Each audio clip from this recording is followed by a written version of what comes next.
Kereng-kereng katut kaca srohan nangis sambet timlas arsa loh nyamanawayan mili kung tinaming asta nira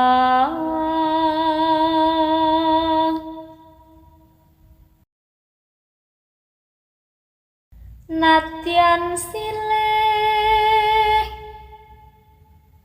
pepabiyung kaki nini sadulur miyangsana kalamun muroktan becik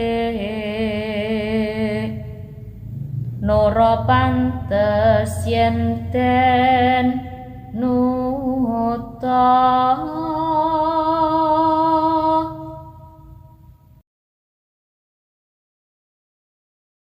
apan kaya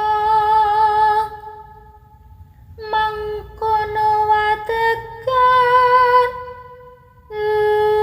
iki sanadyan wong tuwa yen duwe wategan becik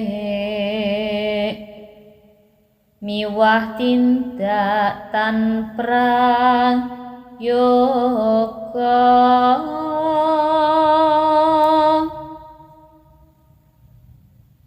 aja sira niru tindak kang tan becik sanadyan wong liya lamun pamuruke becik miwah ing tindak prayoga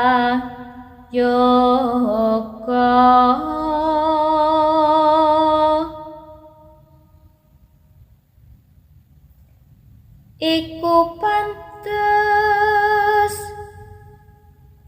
yen sira tiruwa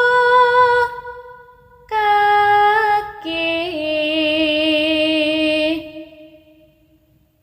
miwah pepabiyung amburuk wategan becik wajib kaki esta